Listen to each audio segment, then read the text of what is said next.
Oh my goodness, we're live. Don't mind me, I'm just trying out my Jamie Heineman look. Jamie Heineman? Jamie Heineman. My mustache.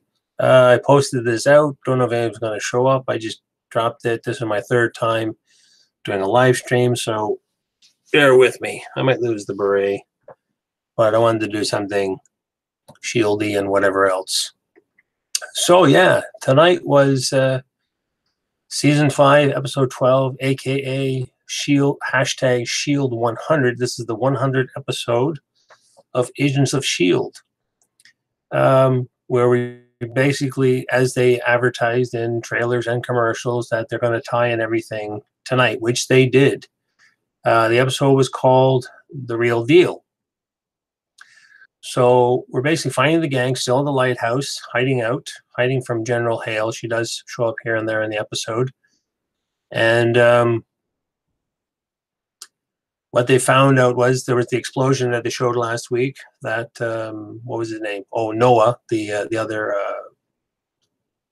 Enoch's buddy. He was actually there monitoring things. And they found out that that Cree beacon that they rescued from last week actually was a trap, and that actually had an explosive device in it. Went off. Noah tried to jump on the grenade kind of thing. It went off, and the problem was too where it went off. I think it was near the vault section where we saw before too. There was the 3 monoliths. So we had the time monolith and 2 other ones. I'm not sure what the other 2 monoliths did. And Fitz does a quick exposition saying like, "Hey, this is what happened." And it's basically causing a timey-wimey riff. Now, I remember when they showed the picture online that everybody who was a Whovian jumped on and said, "Hey, wait a minute, doesn't that look like the crack on the wall from Matt Smith's Doctor Who?" When his character first came online, and there's like this little wiggly yellow line. Well, and this was sort of a CGI, wavy line against the wall. So that was kind of a neat thing. I did post a couple of places. I don't know if anybody's going to jump in and join in the chat, but it is live here. If anybody does happen to show up, come on in, leave a couple of notes, see what you thought about it. If not, I'm just going to post this because I just wanted to do it down and dirty today. As I was saying to one of the bloggers I follow too, she said, like, how do you plan your day or whatever? So sometimes I do guerrilla, like today. Today's going to be a guerrilla broadcast. I'm just going to put it out, no editing. Hopefully I don't have a coughing fit in the middle of this. I've got my water on standby over here. And I don't want to spoil it too much because, again, this is an episode that you really got to go see. And what was really cool about this one I liked was, as you saw it progress, the only thing I will not really spoil, but it's basically recapping everything from the last 100 episodes. We're getting callbacks to other characters, a couple of cameos, which were kind of neat. A few things are discussed, like we already know that Phil is dying, whatever's going on in here. What my surmise was is maybe because of what he had happen to him, like going to Tahiti, and they showed in season 1 of him, getting his brain fixed, and Fury trying to do whatever he can to save him from being nabbed by Loki back in the first Avengers movie.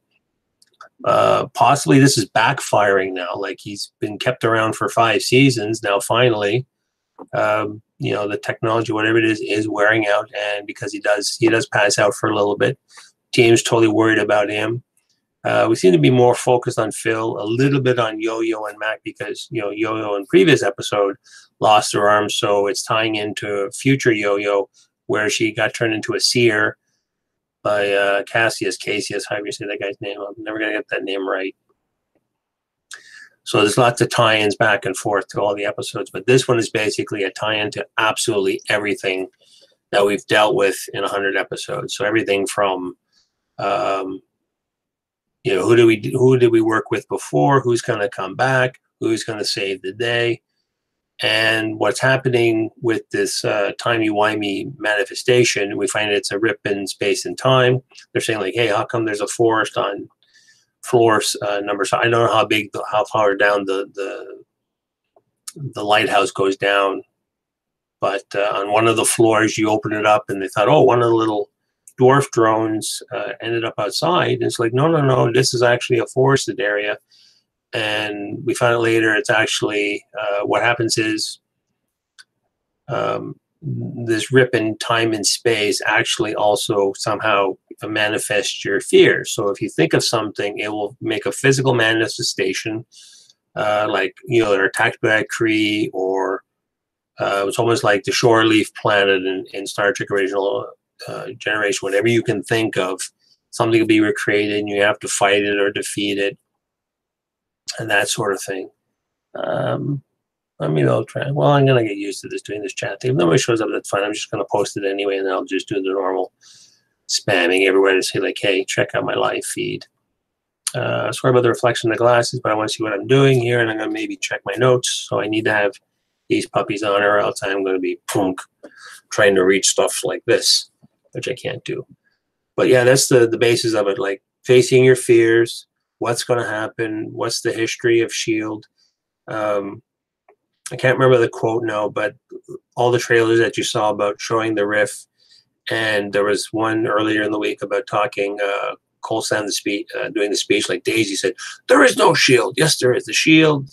And somebody said, oh, that's like the tie-in to the Infinity Wars and the Nick Fury speech about, you know, that he said in, again, in the first Avengers movie about, you know, there was this idea, except the Phil Coulson speech is, there's this idea, you know, a thing, a shield that, you know, something that binds us together kind of idea.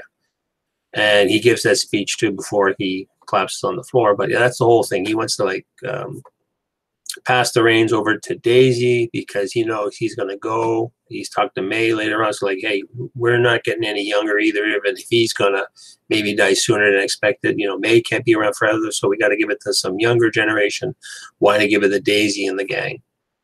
And then they figure out, okay, if we take the, and then Fitz comes up with a plan of, okay, if we take the beacon and he modifies it with some gravitonium, we can take it downstairs to where the rip is, and we can somehow seal it that way and sort of that. But, and of course, everybody's like, I'm going to go. Phil, you can't go. And like, they never really described it other than Phil's still kind of in charge. So it's like, screw you guys. I'm still in charge. I'm going to go on the mission. So, basically gave him a gun, gave him the gravitonium beacon grenade, and, you know, wished him luck, and they sent him downstairs. And then about half the episode is just him facing Phil's own fears, mostly about his fear of death.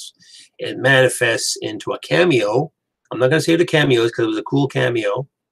And then the cameo goes like, oh, really? They brought so-and-so back. That's neat. I'll spoil a couple of things because in one of the shots you do see Lash for like 2 seconds. If you remember, that was, I think, May's husband who got turned into a mutant later on. I think that's all like second season stuff. I'd have to backtrack all this. I'm doing this live, like I said, off the cuff. I'm just trying to remember back from here. So anything that you ever thought of from before, or like there's a, you know, a bit of a fight at the end to get the grenade going. And, you know, there's other creatures showing up. There's Lash, there's the raptors from the future episodes, and those kind of things are showing up. So, but then people are thinking about other things, or, you know, Yo-Yo's still, you know, on life support and that kind of thing. And you think it's Gemma talking to her. It's like, no, Gemma's going to do the pillow on the face. Well, it's not. They think it's what are those things called? LMDs, life model decoys, and it's not. It's just, again, it's another fear manifestation. And there is a touch on that, you know, the general found out that something happened, I guess, because Deke got, you know, caught after getting drunk and disorderly last episode. It came back to General Hale because I guess they've got, you know, the feelers out for anything out of the ordinary. There is a tie-in to Deke, how he actually ties in with the S.H.I.E.L.D. guys, which is almost at the very end of the episode, and I thought it was kind of, it was a kind of a cool idea, but it was kind of a too neat of an idea too, like how he ties back into everybody else. I will give one little spoiler, which is kind of a cool thing, and I bet you a lot of S.H.I.E.L.D. fans, they cry over it. We finally get Fitz and Simmons actually going to become actual Fitz Simmons. They're going to get married. And I didn't know that Coulson was actually an ordained minister. Or maybe they were just doing it like, you know, it's the captain of the ship kind of thing.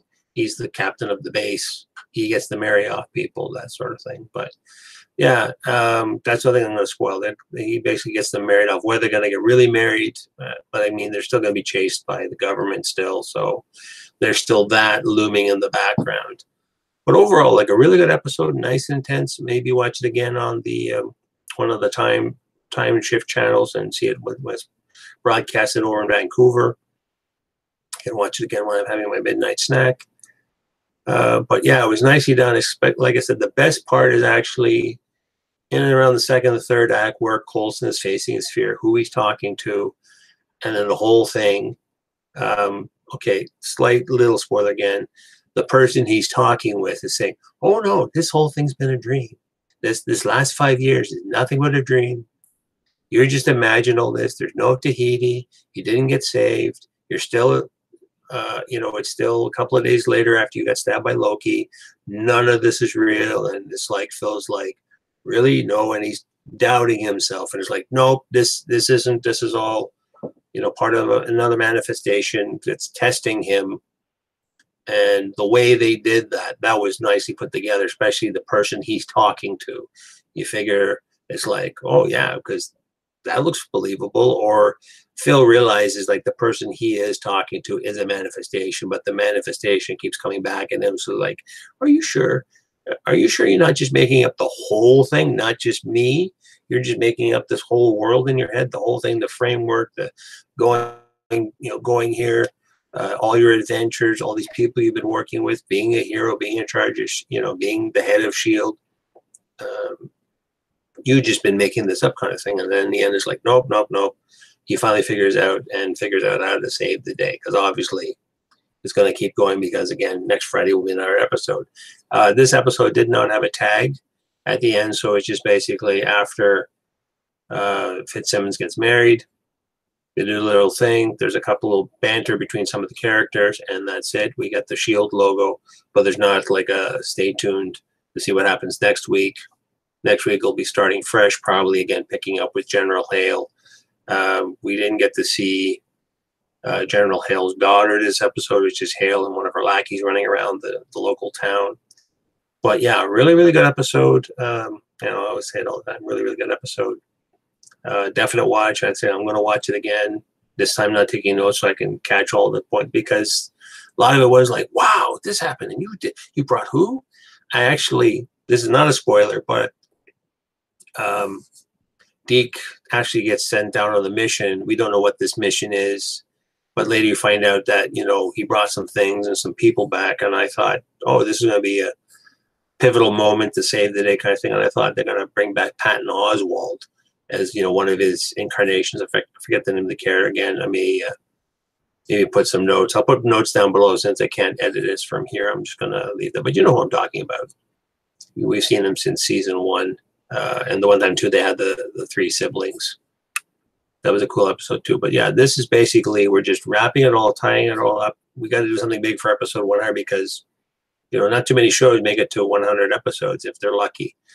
And I think this sort of made up for a lot of, like, this season, too, even the future stuff. I felt a lot of it was kind of lacking, kind of lame, not much going on. I guess I have to do better on sending my messages that nobody's popping into the chat, which is fine. I'm just going to, like I said, I'll post this later. And you guys can comment it on as you see fit. And, yeah, so those who have seen it or haven't seen it yet, I will be posting it probably the next day or so. I'll give it a day or so to manifest, let everybody manifest in their own dreams, and then they can come back and chat here. But yeah, leave your thoughts and your likes below. Did you like it? Did you not like it? Don't forget, hit subscribe, hit notifications, because I do post on a weekly basis. If you have any ideas, I might be doing a throwback Thursday since S.H.I.E.L.D's the only show on right now. There's no real good movies out right now. I heard Red Sparrow was horrible. Wrinkle in Time was horrible. Death Wish was horrible. So no movies to review right now. So that's why I might do a throwback, just go through my video collection. Probably start with my Blu-rays because those are more current. I do have some older movies, but I don't think anybody wants to listen to Humphrey Bogart reviews or stuff like that. They're like, what the hell's that? Google it or ask Grandpa. But yeah, tell me what you thought about below. Are you excited for this? Was this just adding to the excitement? Did you cry at the wedding? Again, leave your thoughts down below. And that'll be it for now. And I'll post this up, put any more comments. Oh yeah, don't forget too, there's an app I'm going to post a link down below to join. It's called Stardust, and it's great for anybody. If you want to comment, like on tonight's episode, you can do a 30-second blurb on Stardust and post it to other people. You can tag your friends. You can do movie reviews, and it's great. It's Snapchat, Instagram for people who like movies and TV shows, and Netflix series or whatever. And just like, hey, this is what I thought about the show today, and here's my thoughts, and go check it out. Instead of doing like, if you don't want to, if you're not a vlogger, you just want to do a quickie vlog. You're in a rush. You got other things to do, or you're a millennial and you've got the attention of a squirrel, and go from there. So yeah, so I'll post all the links down below as always, and we'll see you in the next one. And we're out.